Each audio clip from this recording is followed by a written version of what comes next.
Very good morning to all students. Today we are going to discuss about the drugs acting on the skin. This is one of the concluding topics for the curriculum in pharmacology. So we shall be discussing this topic as much briefly as possible. So we shall be first discussing about some of the important categories of drugs that are used on the skin. So the first one is demulcents. So demulcents are the substances which are used to soothe the inflamed mucosa or the skin. And they are usually applied as a viscous solution in water. So some of the examples that are under demulcents are glycyrrhiza, which is used to soothe the throat.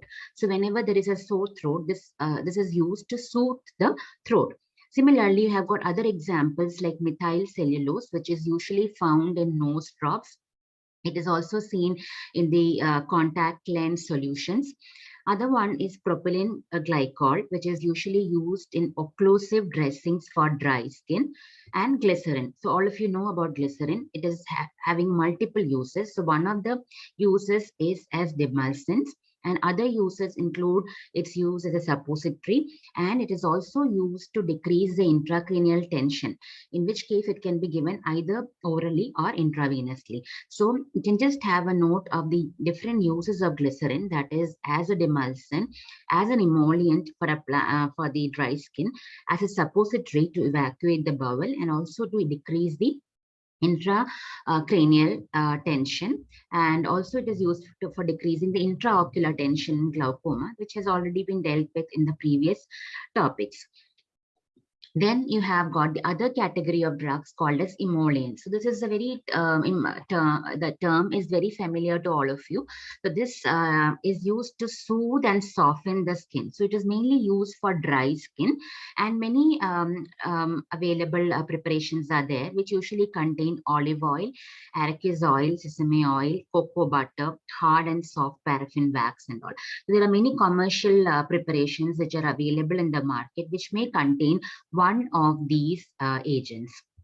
Then you have got adsorbents and protectives. So these are insoluble and finely divided powders which are capable of attracting and holding some irritable substances on the surface itself.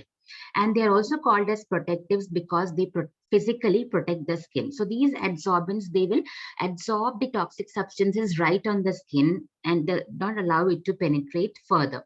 So some of the examples are talc, that is a face powders, then starch, which is usually present as a dusting powder in surgical gloves. So whenever you have touched, if you have ever gone to the surgical department and have seen a fresh packet of gloves, you'll be seeing the dusting powder on it, and that usually contains starch. Then boric acid is present in as an antiseptic, antipruritic, and it's also present in your deodorant sprays. Aloe vera gel, you already know it is a component of various cosmetic and skincare products. And calamine lotion, also you're familiar. So calamine lotion is actually a zinc carbonate, and it is pink in color because of the presence of ferric oxide. Again, calamine lotion, because of its protective nature, it is having a number of uses. So it can be used in sunburns, insect bites, urticaria, contact dermatitis, and all. So it is one of the common lotions which is usually found in almost every household. Then you have the term called astringents. These are substances that precipitate proteins on the skin surface. So by precipitating the proteins on the skin surface, they will toughen the surface, making it mechanically stronger, and this will prevent or decrease any kind of exudation from the skin. So this examples of astringents include tannic acid and tannins, and these are usually used for bleeding gums and bleeding piles. They're applied locally, and this will prevent the bleeding from the gums, and also it is used locally to prevent bleeding from the piles. Then 50 to 90% of alcohol is rubbed on the skin to prevent bed sores. So if you have seen bedridden patients, so when they lie down on the bed for a long time, they are prone, they can develop bed sores. To prevent this, their back is usually rubbed with spirit of 50 to 90% of alcohol, and this will toughen the skin and prevent the occurrence of bed sores. However, if bed sores have already occurred, you should never apply this spirit because it can cause irritation and further soring of the skin. Alum, again, you are all familiar with. It is used as an aftershave to prevent the bleeding from the cuts.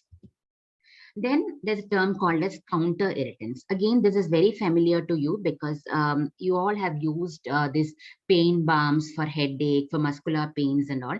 And these usually contain counter irritants. Now, what are counter irritants? So they are actually irritants which produce a remote effect which relieves pain and inflammation in the deeper organs. So whenever you apply an irritant on your skin surface, you know the sensation it produces. It causes a kind of irritation. But these irritants are such that because of the irritation that produce on the skin surface, they can relieve the pain and inflammation in the deeper organs. Now, how is this possible?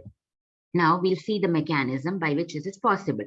So in your first year classes, you have already learned that a spinal segment can receive the afferent impulses from skin surface as well as from the deeper organs. And whenever a spinal segment is receiving impulses from the skin as well as deeper organs, it prefers to conduct the impulses received from the skin to the higher centers in comparison to the impulses received from the deeper organs.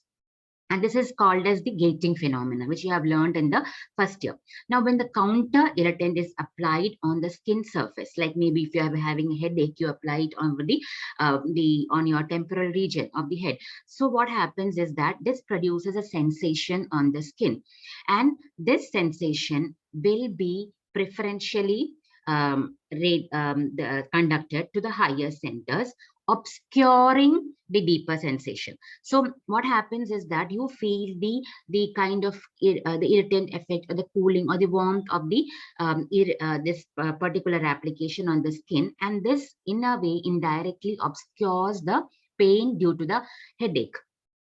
So this is the process by which the counter irritants act. They are kind of obscuring the sensations from the deeper organs, because the preferential that the sensation that you feel is the irritation that is caused by this substances on the skin.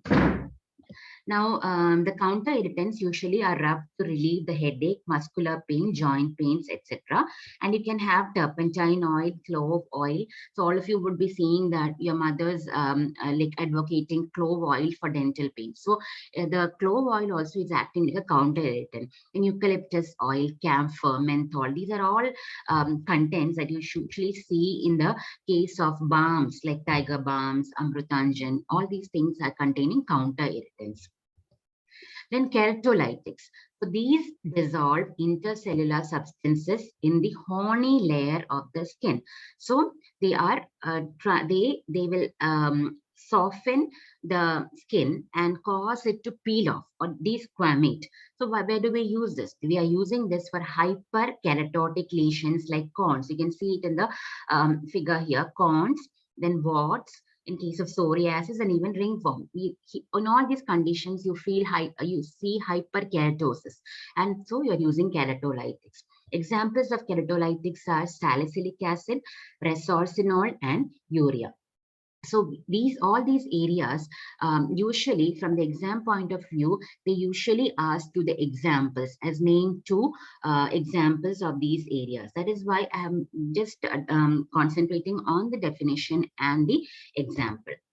Now, next one is a very quite important class of drugs because they are frequently used. As the name suggests, you already know antiseborics. So they are used for seborrheic dermatitis, which is commonly called as the dandruff.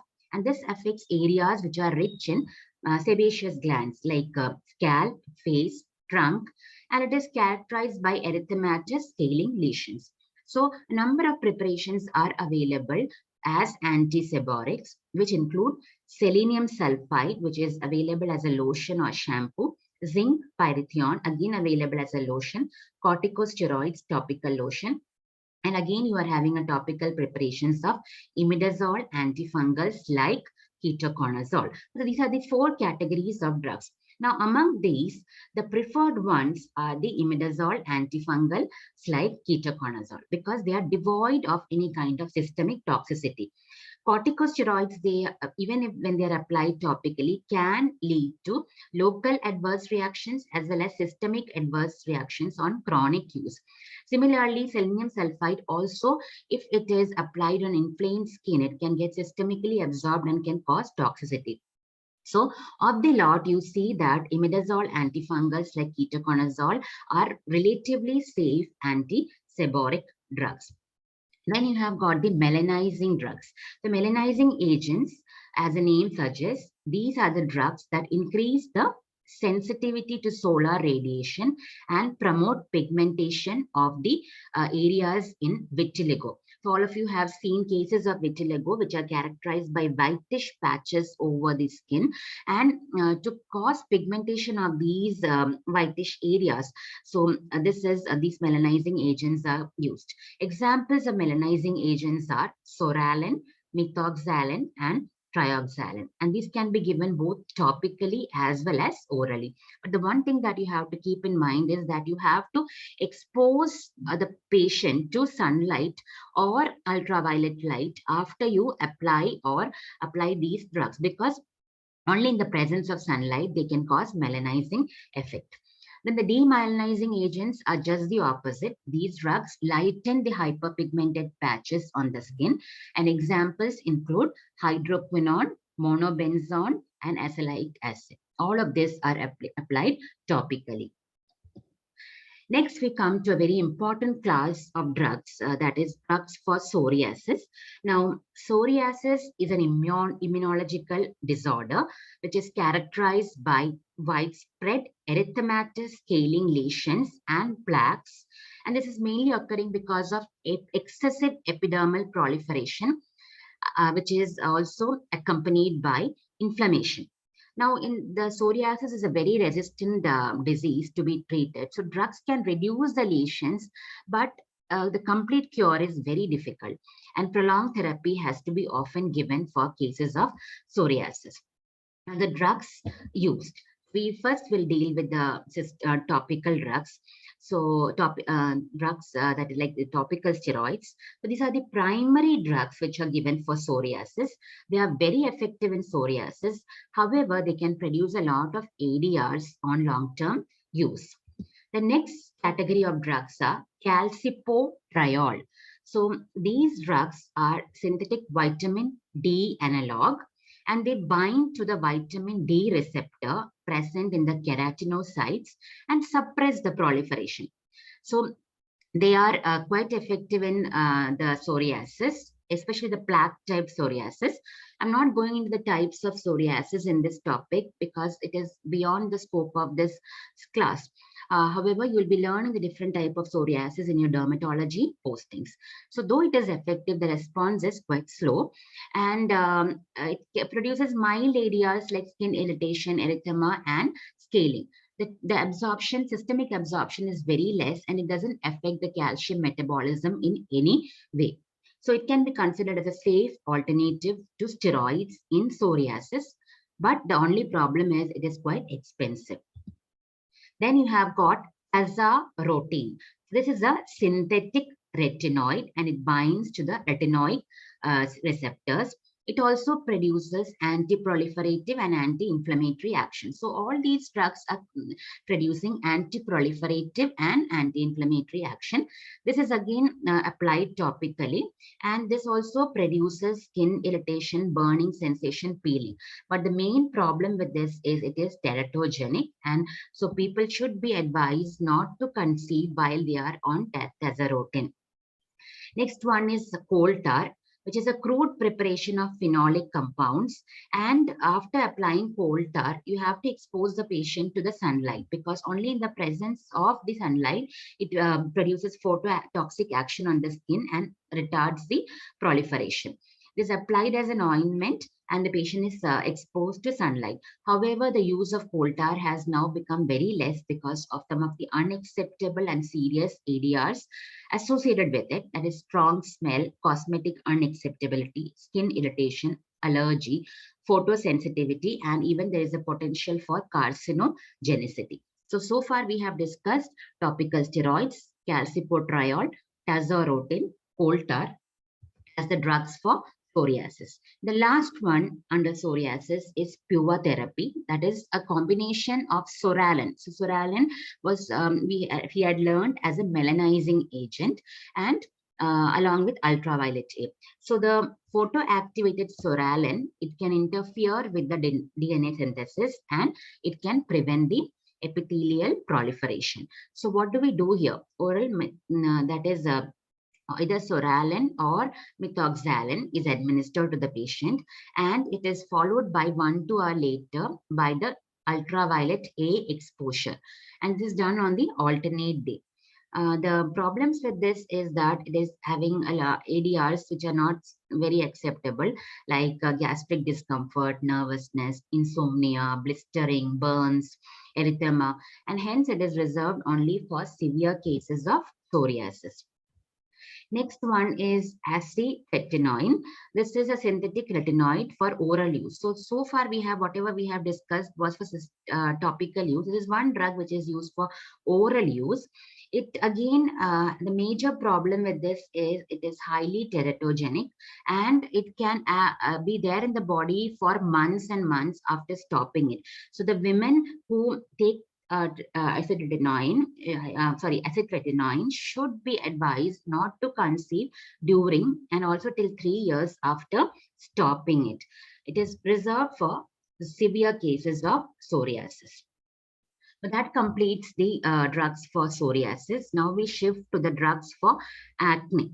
So acne, as you know, is one of the most common disease in adolescent boys and girls.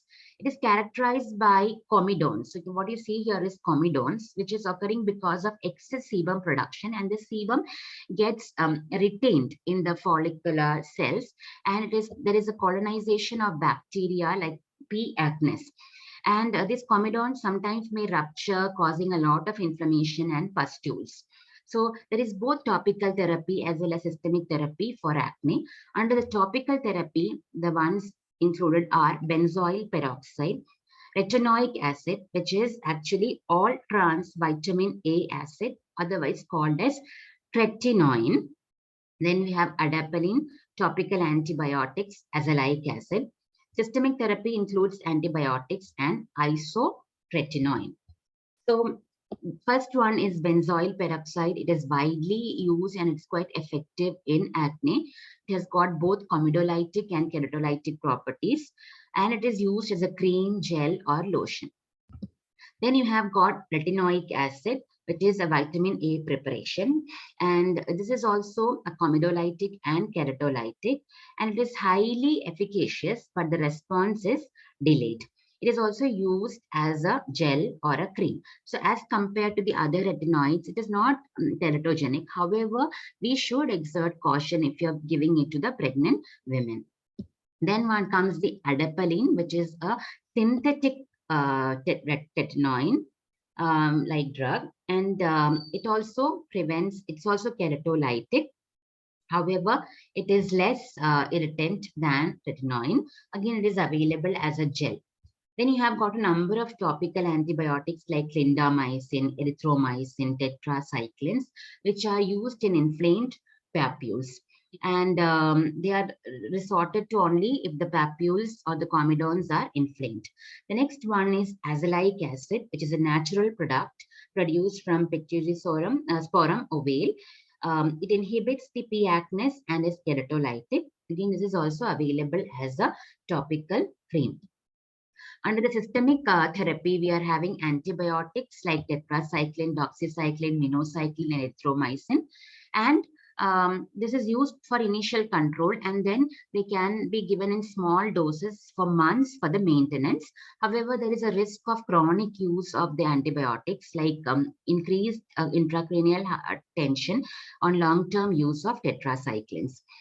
Then you have got isotretinoin, which is an orally administered retinoid. It is also preventing a keratinization, and it is very effective at a 20-week course, and it produces remission in most of the cases. However, it has got a lot of ADRs like cheilitis, dryness of skin, epistaxis, conjunctivitis, highly teratogenic, and it should be contraindicated in women likely to become pregnant during therapy and 1 month later. So again, the drugs for acne, you have to go through under topical therapy and systemic therapy. And each of this should be quoted under your answer whenever this question is asked. Next comes the last two sections, that is sunscreens and topical steroids. So sunscreens are substances that protect the skin from the harmful effects of exposure to sunlight. Now, there are two types of sunscreens. The first one is a chemical sunscreen. So the chemical sunscreen, they absorb and scatter the UV rays that are responsible for sunburn and phototoxicity. So they are absorbing and scattering the UV rays, which are the part of the UV rays that are responsible for sunburn and phototoxicity. But they allow the longer wavelengths to penetrate so that the tanning occurs. So they are scattering one type of UV rays and thus preventing the sunburn and phototoxicity. At the same time, they are allowing other types of UV rays to come in, allowing the skin to be tanned. So this includes parabenzoic acid and its esters, benzophenols, and cinnamates. So where do we use sunscreens? So they are used as an adjunct in vitiligo therapy. So these are used to prevent skin burns in vitiligo therapy. And they are used to protect from drug-induced phototoxicity and to facilitate tanning while preventing the sunburns during sunbathing. Now, there is a misconcept that these chemical sunscreens, when you apply that and move out in the sun, you won't be tanned.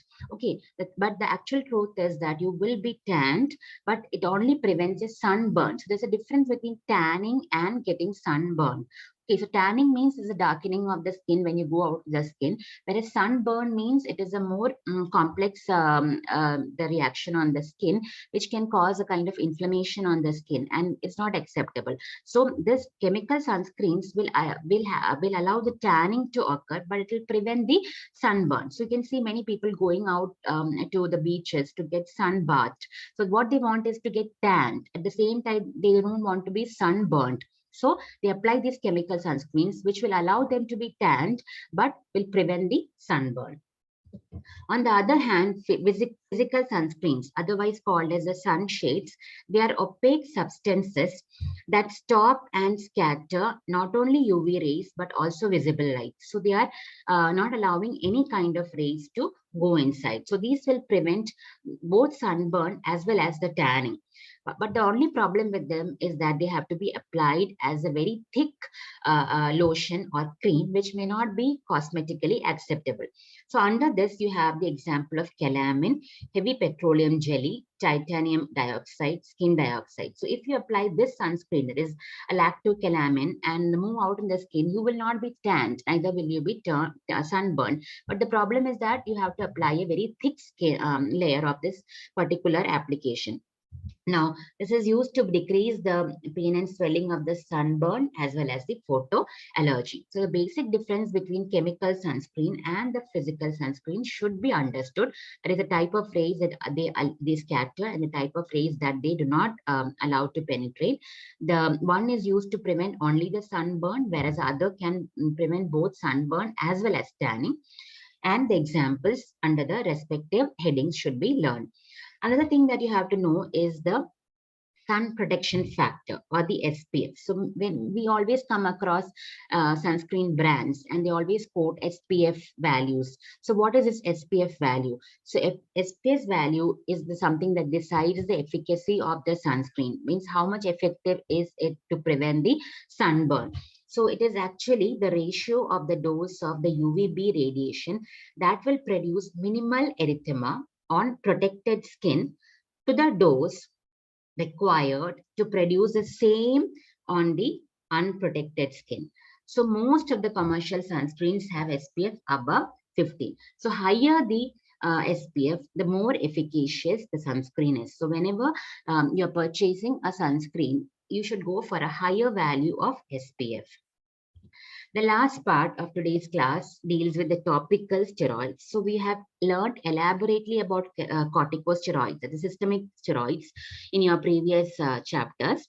Today we are going to deal with the topical steroids, that is the ones that are applied mainly on the skin. So they are used for a number of dermatological conditions, and just like the systemic steroids, they exert anti-inflammatory, immunosuppressive, vasoconstrictive, and anti-proliferative action. So they are classified based on the potency, that is potent ones. You can remember a few examples like beclomethasone, betamethasone, clobetasol, propionate, dexamethasone, triamcinolone, acetonide, 0.1%. Then the same one, under moderately potent, you have got clobetasol, but a different preparation, that is butyrate, mometazone, fluticasone, and hydrocortisone acetate 2.5%. The mild one also includes hydrocortisone acetate, but at a lower concentration of 0.1 to 1%. So you have to remember a few examples under each of the categories of topical steroids. As I told you, they are used for a number of conditions like atopic eczema, allergic contact dermatitis, lichen planus, seborrheic dermatitis, as we already saw, psoriasis. Again, we have seen this under the topic on psoriasis, varicose eczema. So in short, they are used in a number of eczemas, dermatitis, and psoriasis. Other lesions which are quite resistant and which require potent steroids include cystic acne, alopecia areata, discoid lupus erythematosus, hypertrophied scars, psoriasis of palm, sole, elbow, knee, etc. The topical steroids are associated with a number of local ADRs like thinning of skin, atrophy of the skin, telangiectasia, striae, easy bruising of the skin, hypopigmentation of the skin, delayed wound healing, and even fungal and bacterial infections. If they are used for a long time, some amount of systemic absorption can take place, and you can also end up with systemic ADRs, which we had dealt under the main chapter on corticosteroids. Now, there are some general guidelines which can be kept in mind while using the topical steroids. That is, different areas of the body, they have different penetration for steroids. For example, the penetration for steroid at the face is quite high because of the thin skin. It is medium at limbs and trunk and very low at palms and sole. So palms and sole, they have very thick skin and the penetration of steroids will be low. So whenever you're using the steroids in these areas, you can use a potent steroid for areas which are having a thick skin, for example, the palm and the sole, and a mild one for areas like the face. Absorption is greater in children, so you have to keep in mind that you have to preferably go in for mild steroids in children. And for difficult to treat lesions, always prefer potent steroids. Then when you're giving occlusive dressings of steroids, they will enhance the absorption. So it is the difficult to treat lesions can be given an occlusive dressing of steroids, and this occlusive dressing has to be intermittent. You cannot put it for a continuous duration, because if you put it continuously, it can facilitate bacterial and fungal infections. So intermittent occlusive dressings should be given. After that, the area should be kept open for some time, followed by next set of occlusive dressing.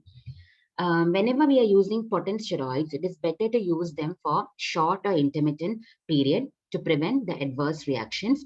And whenever the lesions are subsiding or becoming less intense, it is always preferable to shift on to mild or moderate steroids as per the need. That's all for today's class. I would recommend you to concentrate mainly on drugs for psoriasis and drugs for acne as short note. And for all the other categories that we have discussed, you can learn them, the definitions of those areas and the respective example. And also you can prepare topical steroids as a short note. So once again, the short note topics are drugs for psoriasis, drugs for acne, and topical steroids. Thank you.